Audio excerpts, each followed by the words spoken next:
Our true wildlife manager, the wolf. Their survival is critical to our ecosystems, our communities, and even our economy. As highly intelligent animals with strong social bonds, Minnesota wolves deserve to be protected and admired. Learn more at howlingforwolves.org. Let's live and let howl. For too long, American Indian tribes have faced a competitive disadvantage when litigating against powerful forces. With its American Indian law and policy practice, Robbins Kaplan, LLP, seeks to redefine excellence for high-stakes litigation in Indian country. They have worked hand-in-hand with tribes to implement the Tribal Law and Order Act, fighting against diminishment of tribal lands and natural resources, and improving public safety on reservations. The Robbins Kaplan American Indian Law and Policy Practice serves tribes and individuals on commercial, government investigations, agency and tribal boundary disputes, as well as personal injury. Founded and led by former United States Attorneys Brendan Johnson and Tim Purdon, their American Indian Law and Policy Practice exists to bring justice to tribal clients whose claims in the past have been dismissed or ignored due to their underdog status. If you or your tribe are facing legal issues, contact robinskaplan.com or call toll-free at 1-800-553-9910. Hey, Cudahy to all my friends and relatives in four directions. This is Robert Pilot of Native Roots Radio presents I'm Awake. I'm here to ask you for your support. Finding honest Native-centered news is not easy. But with your support, we're able to provide accurate information about Standing Rock, Line 3, treaty violations, and COVID-19 in our Native communities. Please visit Native Roots Radio Network on Patreon and donate if you can. That's Native Roots Radio Network on Patreon. Pinigigi, and thank you for your support.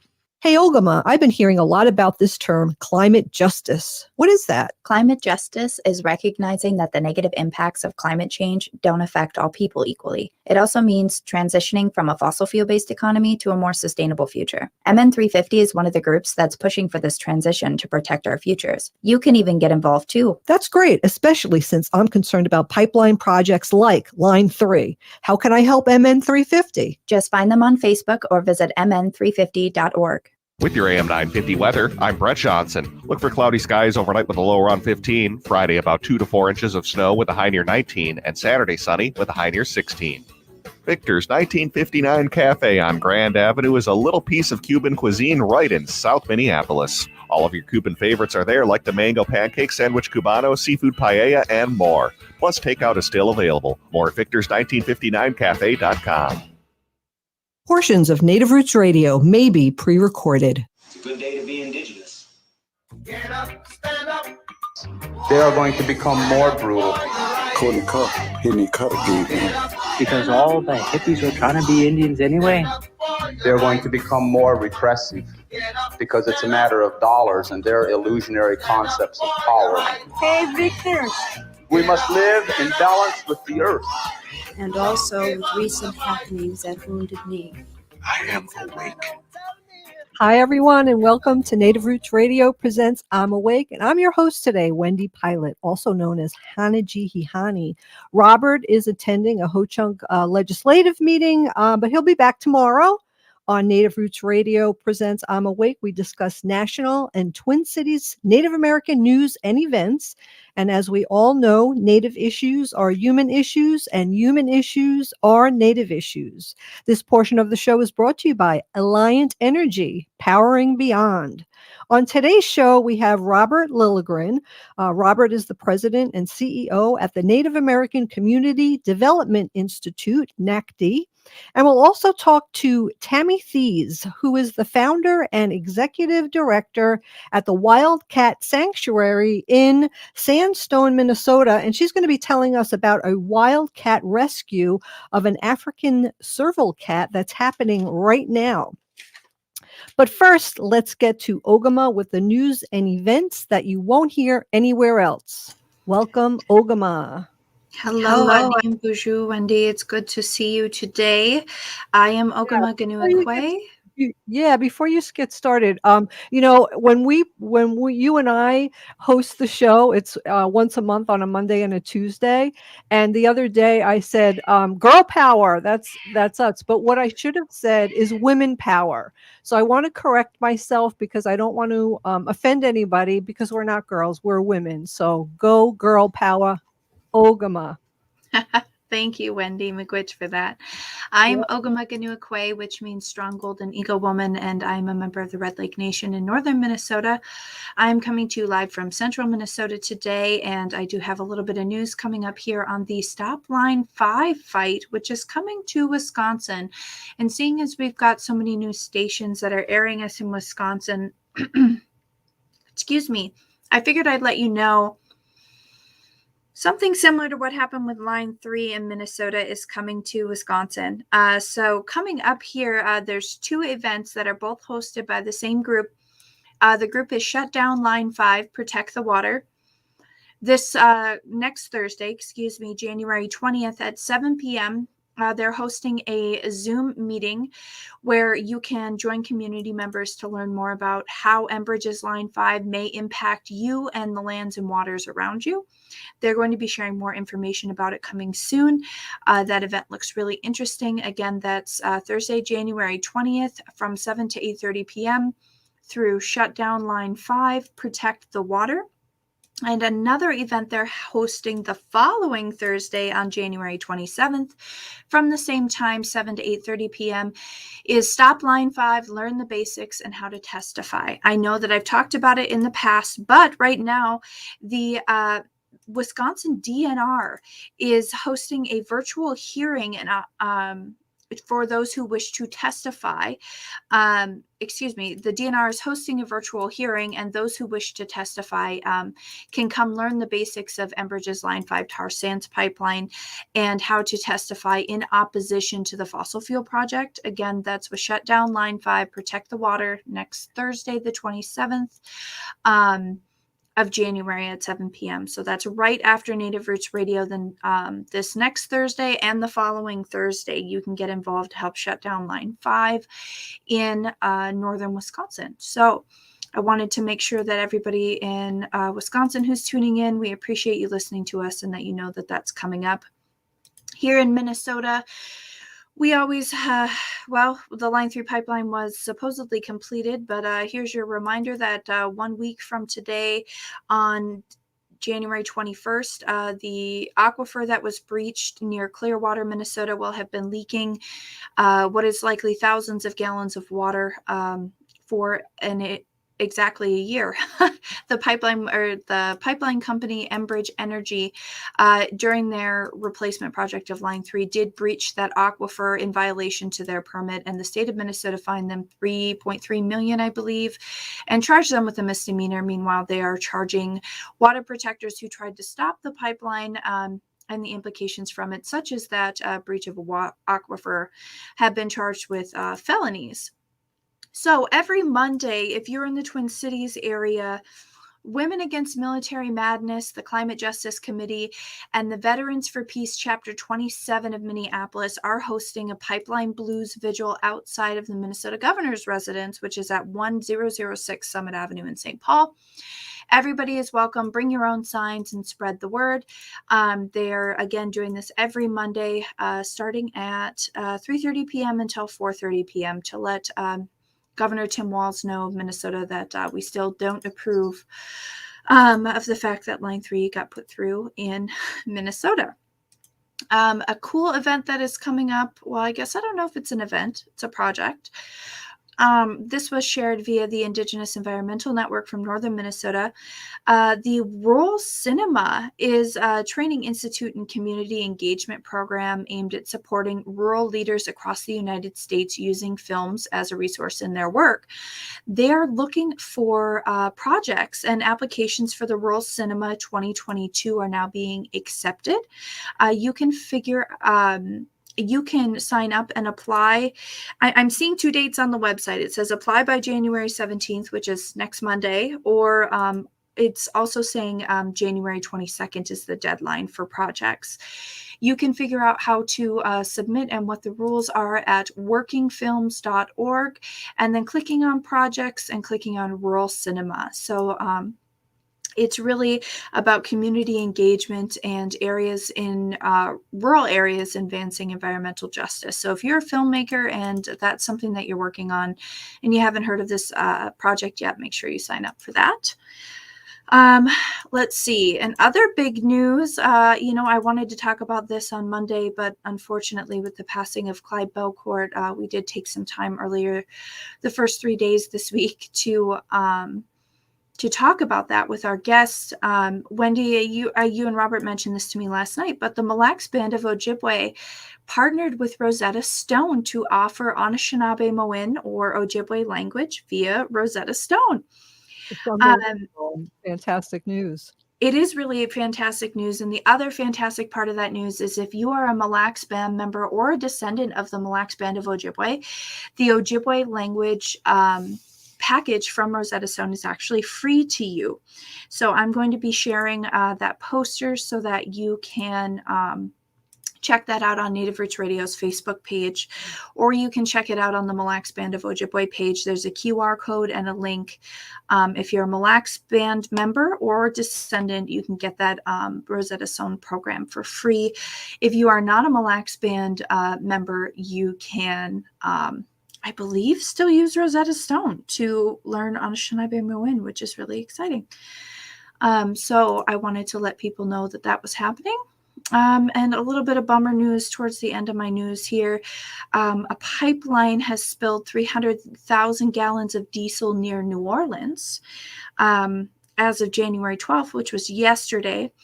The Moreau pipeline was inspected in October of 2020, and it was 42 years old, and it revealed external corrosion on a 22-foot section of the pipe, and has now ruptured and spilled 1.1 million liters of diesel fuel just outside of New Orleans because the needed repairs on the line were delayed by its operator. So more on that as I can find out some more here. Yeah, that's terrible news. And it's only 42 years old. I mean, that's not a very old pipeline. They usually, spill after when they get to my age, like 60, 61, 65 years old. But 42 is a pretty young pipeline. That's really, really too bad. Thank you, Ogimaa, so much for that update and news. Up next, stay with us. We will have Robert Lilligren, who is the president and CEO at the Native American Community Development Institute called NACP. And we're going to be talking again about Clyde Belcourt. I think we kind of want to just take this week and talk about the legacy of Clyde Belcourt. He was the founder of AIM, which is the American Indian Movement. So we'll talk to Robert Lilligren when we get back. Stay with us. Hey, Ogimaa, I've been hearing a lot about this term, climate justice. What is that? Climate justice is recognizing that the negative impacts of climate change don't affect all people equally. It also means transitioning from a fossil fuel-based economy to a more sustainable future. MN350 is one of the groups that's pushing for this transition to protect our futures. You can even get involved too. That's great, especially since I'm concerned about pipeline projects like Line 3. How can I help MN350? Just find them on Facebook or visit mn350.org. We are your relatives. We are your relations. Brothers, sisters, sons, daughters. And some of us are your grandchildren. We are your community. Historically, we held places of honor and respect. Because of the impact of colonization, some of us are rejected, thrown out from family, friends, and community, set up as targets for sexual violence, sex trafficked, humiliated, tortured, and murdered. Everybody has the right to be safe. We are your relatives. Remember, homophobia is not traditional. Sponsored by the Minnesota Indian Women's Sexual Assault Coalition. Navigating COVID while protecting yourself can be difficult. Fortunately, there's a hotline you can call with any questions. The Department of Indian Work St. Paul partnered with the Minnesota Department of Health to open the Twin Cities American Indian COVID-19 hotline. They provide information on vaccines, booster shots, and testing sites. Right now, booster shots are available to anyone over the age of 18 for those who are eligible. The Twin Cities American Indian COVID-19 hotline can also help with housing, food, medical, and educational support. If you or someone you know has questions about COVID-19, vaccinations, booster shots, or testing, please call 651-304-9986. Again, the number is 651-304-9986. The Twin Cities American Indian COVID-19 hotline is open for calls Monday through Friday from 8 a.m. to 5 p.m. Call the Twin Cities American Indian COVID-19 hotline at 651-304-9986. Hi, this is Representative Sharice Davids from Kansas. I'm Ho Chunk, and you're listening to Native Roots Radio. Hi, welcome back to Native Roots Radio presents I'm Awake, and I'm your host today, Wendy Pilot. Robert's off today. He'll be back tomorrow. We have the pleasure today, Thursday, to have Robert Lilligren. Robert is the president and CEO at the Native American Community Development Institute, NACD. Welcome, Robert. How are you? Yeah, bonjour. I'm doing okay. Thanks. Thanks for having me here. You're doing a great job running the program without Robert here, Wendy. Yeah, Ogimaa and I are going to be taking over soon. Robert doesn't know that, but we're going to have our own women's show. I love it. And don't tell him I said this, but it seems to be running a little more smoothly with the two of you in charge and without him here. Well, we appreciate that, and we will take that as well. So this week, Robert, on the show, every day we've been kind of talking a little bit about the passing of Clyde Belcourt. And I know that you knew Clyde, so we'd like to just talk to you a little bit about, Clyde Belcourt and your experience with Clyde.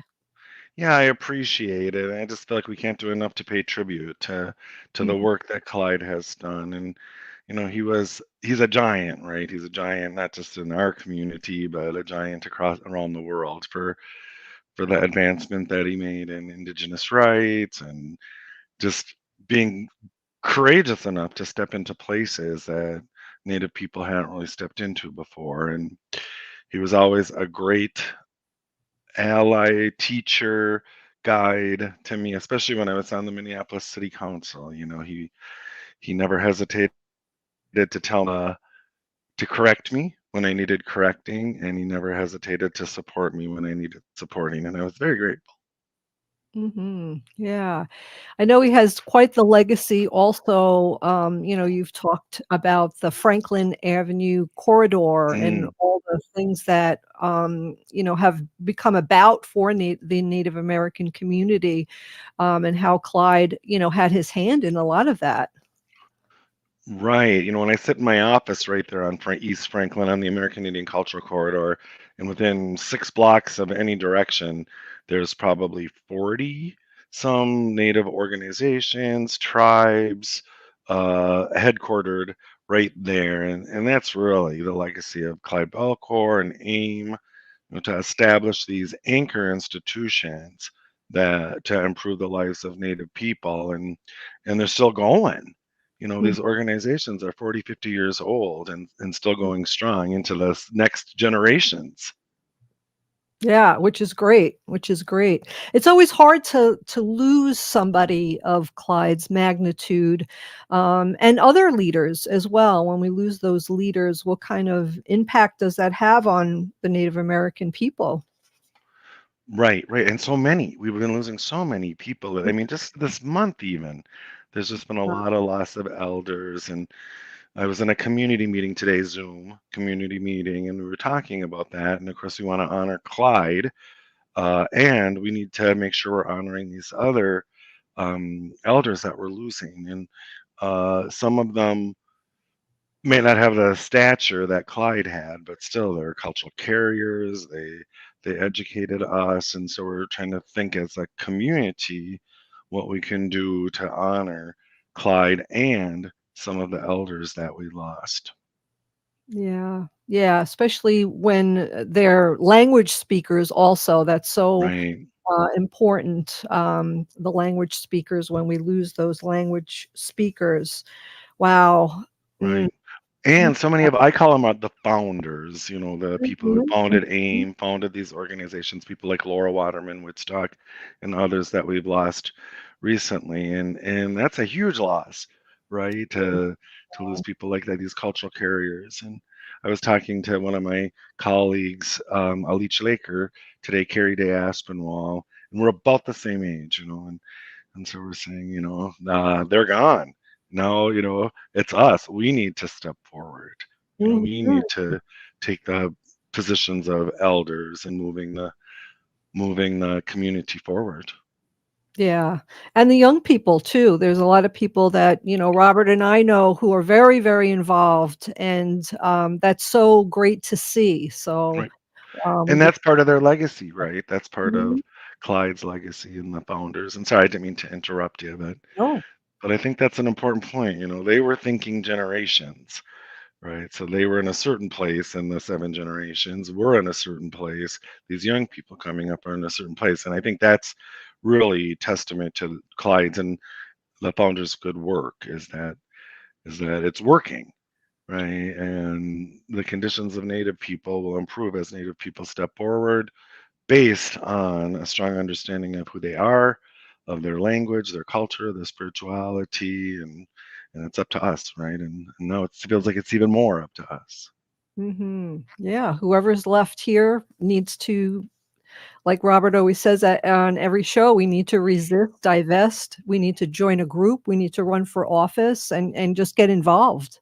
Right, right. And more Yeah. and more people are, right? So, Mhm. so again, the legacy of Clyde, it's a incredible, incredible life. Yeah. So I Right. don't know if you know this or not, Robert, but we have new affiliates. Oh, We're, gaining them, every week. We're in Milwaukee now, and great. I want you to just let our new audience and new people who are listening to our show tell us a little bit about NACD and Yeah. what you do and all that good stuff. Yeah, thanks for the opportunity. And NACD stands for the Native American Community Development Institute. We're just a little over 10 years old, so for a fairly young organization, I'm sorry, we're a little over 12 years old now. And I've been in my position for about 5 years. Before I was the CEO there, I was the chair of the board. And NACD has a really kind of interesting origin story where Hennepin County, that's the huge county that Minneapolis is in, did a study called the American Indian Families Project. It was sort of a consolidation of a lot of the data that we already know, but it was putting it in one place so government could kind of see it that way. We had a brilliant young Native leader, Justin Heeneman, who led that study. And one of the recommendations that came out of that public sector study was that the community should have an asset-based community development agency. And from that recommendation, Grunacti and our county here, Hennepin County, funded us for the first 2 years, detailed Justin Heeneman as the first CEO. And then they said, we'll fund you for 2 years and then you're on your own. And so under Justin's leadership, we went out, convened community, brought community vision and ideas together and created this foundational document that we use called the American oh my gosh, I'm losing my memory here. Uh, oh, It'll I come can't. back. It happens It'll to come me. back. So we've a Yep. study of what the community's vision was, Mhm. and put it all kind of all in one place, and then started working on the community's vision. And at NACD early on, we always called ourselves the keeper of the community vision. And so engaging people, it's about asset-based capacity building. Sometimes that's, capacity building and planning and visioning. We have entrepreneurial programs. We have a farmer's market, a farm. One our biggest and most visible project is the All My Relations Arts Gallery, a gallery, which has really become a hub for contemporary Native artists in the Midwest. It's the American Indian Community Blueprint. That's what the document is called. I can't believe I can't remember that. I say it every day. Uh, and and so we've been building capacity. We're an intermediary organization, and not in the sense that some people in nonprofit world understand intermediary is where money passes through, and we do some of that, money passing through us, but more intermediary in that we're um, part of a circle that concentric circles that connect people, right? Connect people within the Native community. Often we're the intermediary between Native community and non-Native arts institutions, government institutions, and so we go into this kind of risky space, where Native people maybe haven't been welcome, and try to change the system. Fundamentally, we're a systems change organization, so we're involved in policy, in working with leadership in a lot of non-Native organizations, so they have more They have better understanding of Native people, working with Native people. So we're kind of this interesting org. We're in a lot of spaces. We're tiny. I was just talking to one of my staff tonight, Alex Buffalo Head, and saying, we're a tiny organization. We're all of 10 people maybe. You've been to our offices, I'm sure, and seen it's just kind of a ramshackle. We all work in one room and everything, but we really amplify our impact by working with partnerships.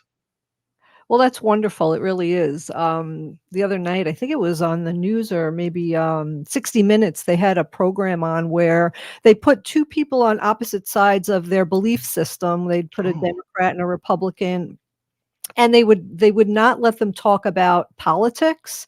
They would let them only talk about something they had in common. So maybe it was two women who had children, or two men who were carpenters, or something like that. And at the end of that conversation, even though they were on opposite ends of the spectrum on each side, they came together.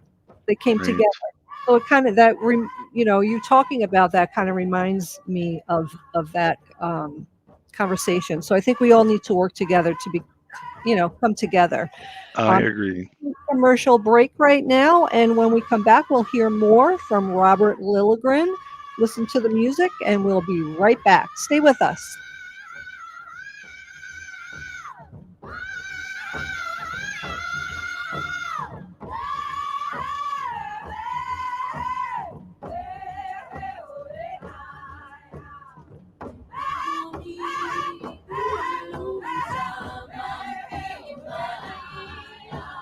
J&S Bean Factory is a Native-owned, community-supported, cozy, artsy coffee shop which offers roasted on-site beans, live music, and baked goods. Relax in the beautiful outside patio.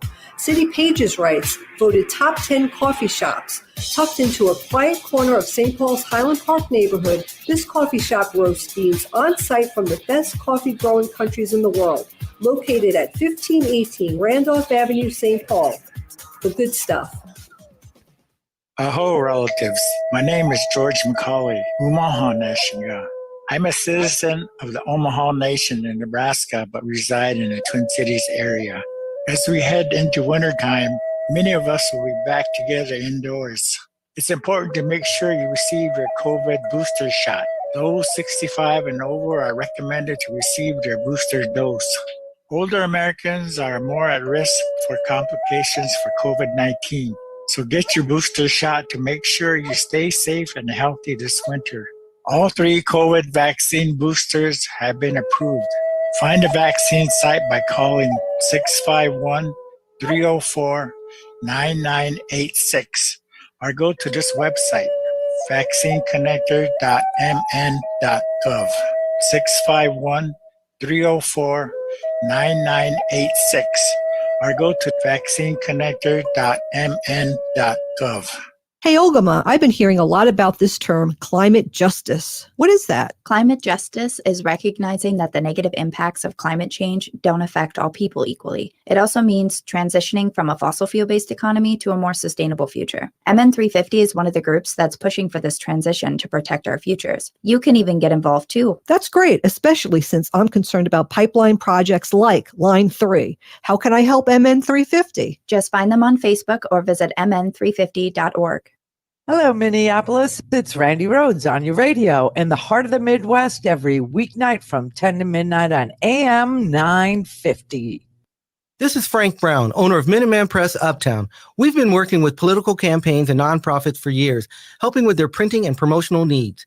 Year after year, campaigns and organizations come back to us because we deliver on time. Our team has over 100 years of experience, and we have 2 graphic designers on staff. We know running a political campaign is very dynamic with last-minute deadlines. At Minuteman Press, we are ready for the last-minute job and will make it happen. We print T-shirts, lawn signs, door hangers, bumper stickers, lit pieces, postcard mailers that we can assist with targeting and so much more. We are the only minority-owned union print shop in Minnesota, and we stand up for racial, social, and economic justice. Choose a company that matches your values for your political campaigns, printing, and promotional needs. We have a 5-star rating on Google with over 150 reviews. See what our customers are saying about us. Call Minuteman Press Uptown at 870-0777 or visit mpuptown.com. Minuteman Press Uptown. We print everything. If you're hurting in your relationship or have been affected by sexual violence, you're not alone. Strong Hearts Native Helpline can help you through these difficult and uncertain times. Strong Hearts Helpline is a free 24/7 confidential domestic dating and sexual violence helpline for Native Americans. Help is available by calling 1-844-762-8483 or by clicking on the Chat Now icon on strongheartshelpline.org. This message is sponsored by the National Indigenous Women's Resource Center. With your AM 950 weather, I'm Brett Johnson. Look for cloudy skies overnight with a low around 15. Friday, about 2 to 4 inches of snow with a high near 19. And Saturday, sunny with a high near 16. You may not think of it, but winter is a great time to take care of those exterior home projects. That's because labor costs are at their lowest during the winter. So have Snap Construction help with your next home improvement project while prices are still low. Call 612-333-SNAP or visit snapconstruction.com.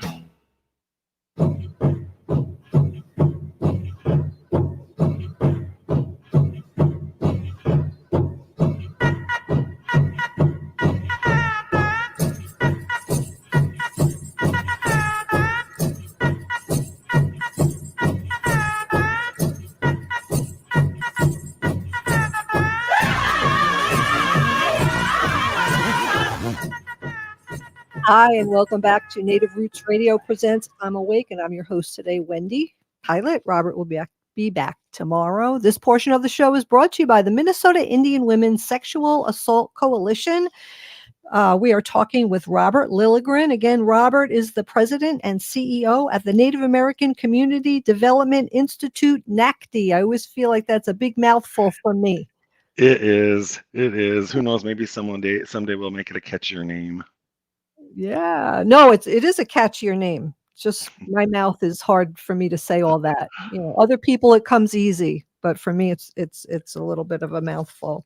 So we were talking earlier about Clyde. Maybe we can go back to Clyde Belcourt again and just talk about maybe a time that you spent with Clyde, and maybe do you have any stories about him or?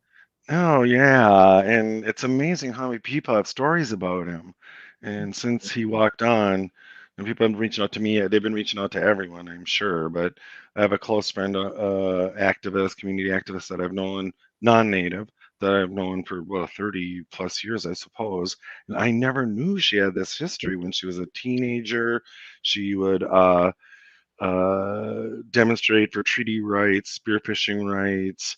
In the 70s, she was at the Cedar Rapids courthouse protesting let off the wounded knee demonstrators. I mean, she had this long history. They used to meet every week for breakfast, and he would mentor her and educate her and raise her up. And so many people have been sharing stories like that. So I don't have that kind of long association with him.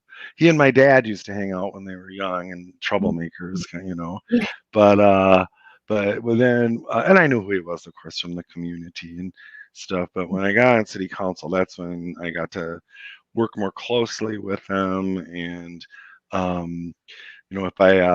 if I needed some guidance, he was always there. If I needed support, if I needed 300 angry Indians marching on City Hall, I could make one phone call to Clyde and they would be there, and so that was really something. And I just had this one thing that I'll take with me for sure was, fairly recently, and Clyde was starting to decline a little and show his age, like we all do and we all will. And it was his birthday, which is also my mom's birthday, May 8th. And so I'll just put a note out there on that date, because I'm sure there will be a lot of recognition events and things on May 8th this year. But we acknowledge that we have these elders that we won't have very much longer, and we wanted to recognize him on his birthday, but nobody had done any planning or anything at all. And so I joked that it was about 15 minutes, but very, very quickly we were able to get to Minneapolis' mayor and get a beautiful proclamation from the mayor. The mayor couldn't be at the Minneapolis American Indian Center on Franklin to present it, but he sent the police chief. And even Clyde joked that there was some sort of irony and poetic justice to have the police chief honoring him. And we went to the Minneapolis American Indian Center, where they already had their scheduled health fair going on. So there was a lot of exhibits and people and excitement and energy in their gym where we did the presentation. And so it was already kind of built in there. And Clyde came, and we got to present it, and it was really, I will tell you, Wendy, it was one of the nicest honoring events I'd ever been to. You would have thought it had been planned for weeks beforehand, but all just really came together. And I got to stand with Clyde. I was emceeing the event and got to stand with Clyde for that event.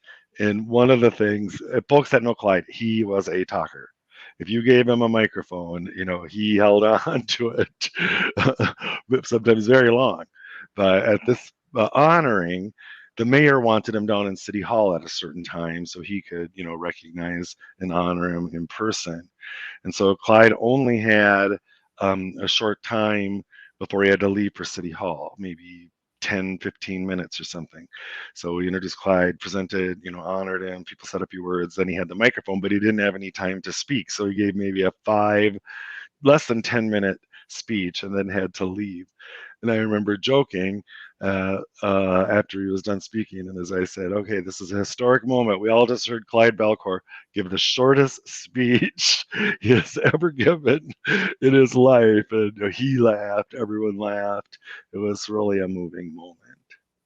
Funny moment. That's awesome. That's a great story. I'm remembering, I can't remember. I think it was last year. We were in the midst of the pandemic. It might have been the year before, the first year of the pandemic, and it might have been his birthday, May 8th. And we had a caravan of cars. I don't know how many cars there were, but we all lined up and we had signs on the side of the cars and balloons hanging and whatever. And we went through the neighborhood and we called his wife for a surprise and had him perched out in the front. Nice. We all went, one by one, the cars went by to wish him a happy birthday. And I think he was really surprised about it and really, really happy that we were able to do that. I think that was put together really quick too. And it turned out really good. Nice. Yeah. The thing. Yeah. Maybe there's a lesson there, huh, Wendy? Yeah, the best made plans, right? Isn't that a saying? Spontaneous. Yeah. Yeah. I remember early in my city council career, there was an instance of police misconduct toward a Native community member, and the community, as we do, organized, demonstrated. Clyde led a protest demonstration, and here I was, the new city council member. The police work for the city, and so it put me in a really interesting position, and I was trying to sort of sort things out, and I thought, well, I have to stand with the community. That's the place I need to be. And I remember Clyde sort of standing there. I just had a sense that he acknowledged that I was in this new place. I was the first tribal member ever to serve on Minneapolis City Council, the only one so far, but that I wasn't really conflicted. I knew where my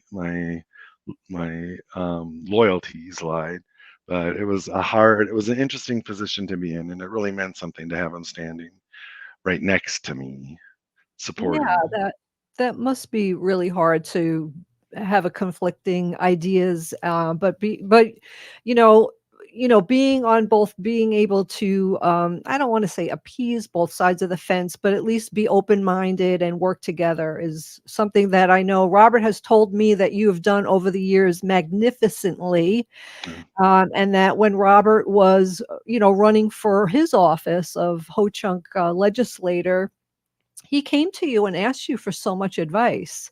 So I want to thank you for doing that for my husband, Robert, because he really appreciated it. And he talked about it all the time about how he wanted to go to you to get all that, to be able to learn how to do that and have that skill, because that is a skill to be able to work on, with both sides of the fence on people that you don't necessarily agree with all the time. Right. That's very kind. Thank you, Wendy, for that. And I think, Ogimaa, you were in some of those meetings as well, weren't you, about the campaign? And it's always been, when I was first running, it was very hard for me to get people to help me and support me, or not support me, but to help me, just educate me. So I made a determination way back then that I'll help anyone that asks me. I might not end up supporting you, but I'll share what I know and help bring others along. And it's really I'm really proud of some of the successes of some of the people that I helped early in their political careers. But the thing I loved about working with Robert and you, Ogimaa, and his campaign is that you actually took my advice. You actually listened to me. Not everybody does. So, and I could see it immediately. I mean, I think we only met once or twice, very pithy conversations, but I could see how you shaped your strategy, your messaging, your visibility, based on what we had discussed. And so that always makes me feel good. I give advice, people don't have to take it, but it does feel good when they do. When they do take it, yeah. Well, I know it meant a lot to him. But another thing that you taught him, though, was to be able to work with people who you don't really necessarily agree with, and how to come to like a common ground. How do you do that? I need to do that more. I think everybody could learn to do that. I'm really bad at it, and it's something that I really, really need to work on. Yeah, I mean, I could teach you some of my tricks, but fundamentally, it's to focus on relationships, right? In my office at NACD, in my office in City Hall, in my office at Little Earth when I was working there, I had written across the top of the whiteboard, the quality of my work reflects the quality of my relationships. And so it's really working on the relationships. The issues are the issues, right? You don't really get to pick and choose them all the time. But if you have a solid relationship with someone, even someone you don't agree with, even someone you might not want to be in the same room with, but if you have that relationship, then you have a place to come to common ground, right? At least to start a conversation. Right. Early in my elected career, Wendy, I'll tell you, I was taught by an experienced politician that there's never a last act. That's what she told me. There's never a last act. So you can never treat someone like that's the last time you're going to talk to them. Someone who may be your enemy today, you'll need as your friend tomorrow. And so just preserving those relationships has been the key to any success I've had. That's such good advice. It really is. I've worked with my city council members and tried to get ordinances passed for the Humane Society of the United States. And sometimes they would agree with me and sometimes they wouldn't. And I would be mad if they wouldn't, but sometimes they came back on another issue that they did help me with. So you're absolutely right. We have to keep the door open and come to get common ground. And if you're not going to agree with somebody today, you might be able to do that at a later date to be able to help the situation. Right. Well, and if maybe in a more advanced lesson segment, I'll show you how I map this stuff out. I used to do it physically. Now I can kind of just do it in my head, but there's always, you can identify stakeholders, you can identify their positions, you can identify where you want people to be, and then you have to set strategy to get people there, right? And it's not magical. It's very logistical, practical. Right, exactly. I'm going to take you up on that advice. And I hope you have a good going rate. Because that's my problem. I don't charge anything. I should. We can Zoom and we can do that definitely.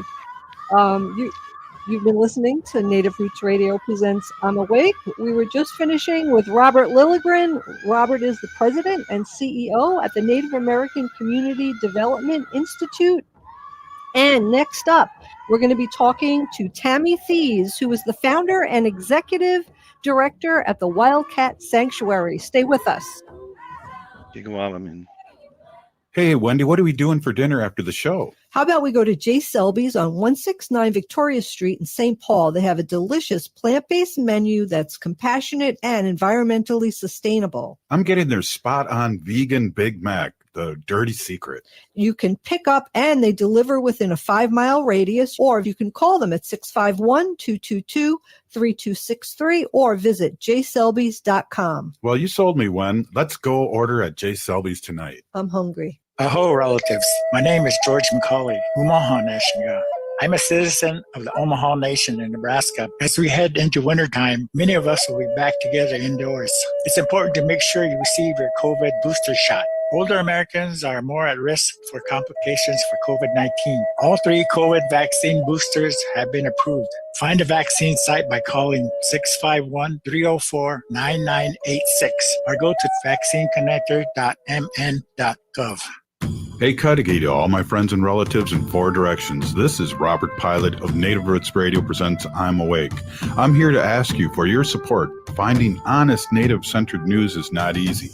But with your support, we're able to provide accurate information about Standing Rock, Line 3, treaty violations, and COVID-19 in our Native communities.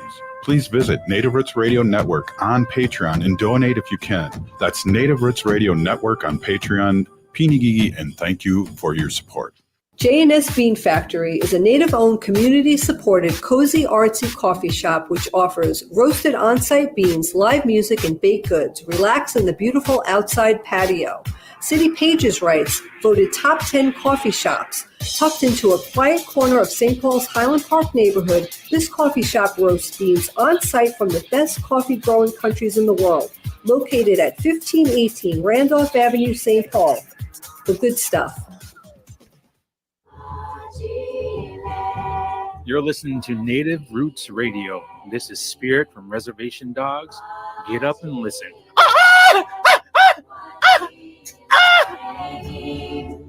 That cracks me up every time. Welcome back to Native Roots Radio presents I'm Awake, and I'm your host today, Wendy Pilot. Robert is taking the day off.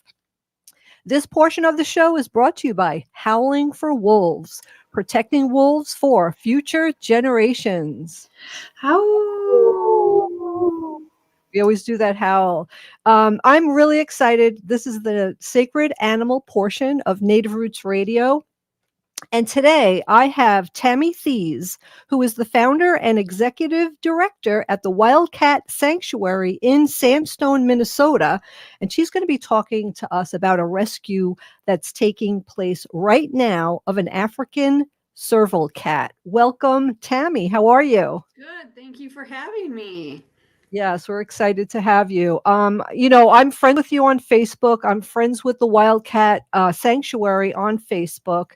So tell our audience a little bit about the sanctuary and tell us about, it's Bruno, right? Bruno, yes, that's what they named him. Yeah, tell us about the sanctuary and the rescue of Bruno. It's a very exciting news.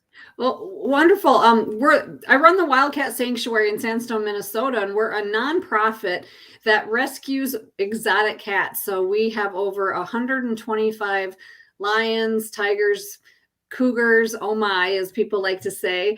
And sadly, with new social media these days, having exotic wildlife as a pet or with your photo taken is becoming too prevalent, and it actually puts the wild exotic animals at harm. And so what we do is we take in exotic cats that people tried to keep as a pet and obviously realized that these are wild animals and shouldn't be.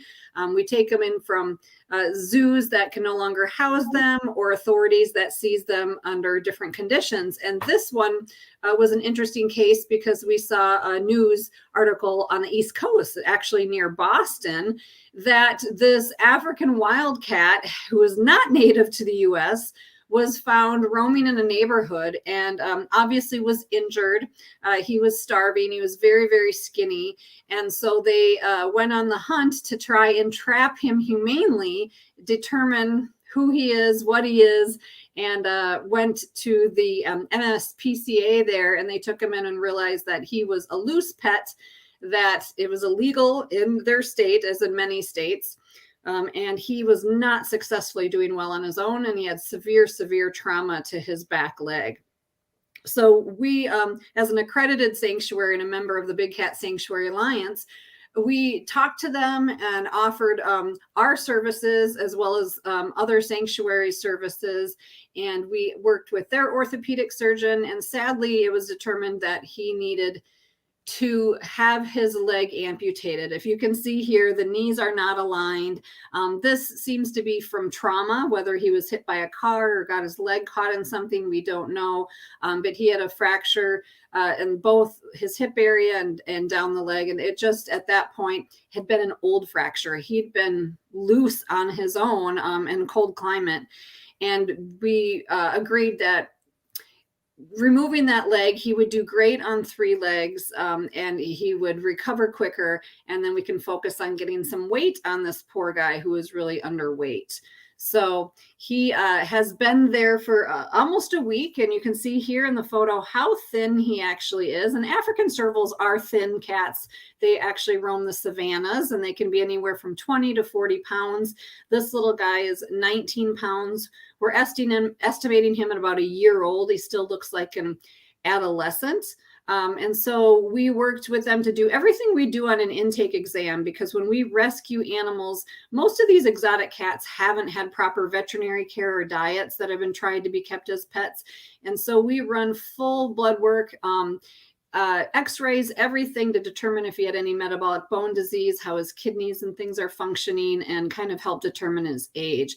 And so they helped us do all that work so that when we drive the long trip to Massachusetts starting tomorrow, that he won't need any work when he comes to our sanctuary, that he can just start merging into the sanctuary. And we house 15 other African servals like him. And a lot of people ask, there he is getting enrichment and playing. And at a young age, that's appropriate. But as an adult serval, he's going to want wild things, not dog and cat toys. But as a young resident of being picked up off the streets, I think they did really, really well at keeping this guy happy and healthy until he could get to a proper sanctuary. So at our sanctuary, we don't buy, breed, trade, or sell or exhibit animals. We simply exist for the problem of people keeping the wild in their home. So we have a mascot we have I like to say, kind of a saying that is, keep the wild in your heart, not your home. Bruno, I just look at him. I haven't met him in person yet, but we're already excited to have him live wild at heart at the sanctuary. And so we really try to educate people that exotic cats and big cats do not make good pets. It never works out well. The animals like him that get out, luckily he was captured and can survive, but most of them don't survive. They get hit by cars. Big cats obviously pose a huge danger to yourself and to the public safety. And we really can't properly care for what an animal would experience and need in the wild by trying to make them a tame pet in our household. So we're really excited that you invited us on to share the story, and definitely love to share other stories, but want to hear if you have any questions for us and the work we do.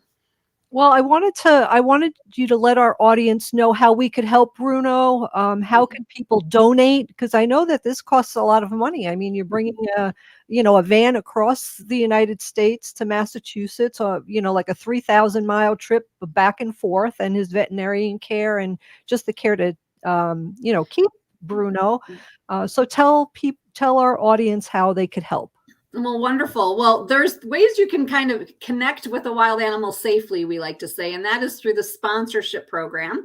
For $300 a year, $25 a month, you can sponsor Bruno and get updates on him. And that you can learn more information at wildcatsanctuary.org. Also, for people that are on social media like Facebook, if you look at Wildcat Sanctuary on Facebook, we will be doing live posts of our trip leaving tomorrow and bringing Bruno back to the sanctuary. And so people will get to see and go along on the rescue, because we are hoping that if Bruno lives as long as he should, we will have him for 20 years. So not only is the rescue costly in vet care, but to provide the proper environment for 20 years keeps us going. And, our goal is enrichment. We want the animals to have enrichment every day. They have wholesome diets. They have huge areas to explore. And because we're in Minnesota, we also have indoor heated temperature controlled buildings for every animal. They have rooms to go in. We try and introduce them to companionship of their own kind. And we have an on-site vet hospital. So any future work he needs, we'll be able to do on-site at the sanctuary. Yeah, years ago, I got the privilege to go with a group of my friends and an organization, HSUS, and we came to the sanctuary, and I got to see all the animals there while we helped build a fence. Yeah. Exposure from an indoor area to an outdoor area, and I'll never forget that. So I was really one of the highlights, and I really enjoyed doing that, and I hope to get back to do that again soon. Well, thank you for that, because that is another thing. Volunteers play a critical role in the work we do. So we have trained staff with biology degrees that work with the animals, but you can come volunteer or intern, and volunteers help us with grounds work, building enclosures so we can continue rescuing more animals, mowing and things like that. So there's many ways to get involved. And really, the message I think Bruno can bring us all, again, is keep the wild in your heart, not your home. There are so many lovely dogs and cats that need to be adopted. We shouldn't be trying to make wildlife pets. It does not work out for many involved. And many states it's illegal. And we're hoping to finally get federal legislation that would protect wildlife enough that people couldn't purchase big cats and wildcats as pets. Thank you so much, Tammy Thies, for coming on and telling the story about Bruno. Hopefully we'll have you back for some updates. You've been listening to Native Roots Radio presents I'm Awake. We'll be back tomorrow. Free Leonard Peltier. Hi, this is Laura with Food Freedom Radio. This week we're going to explore the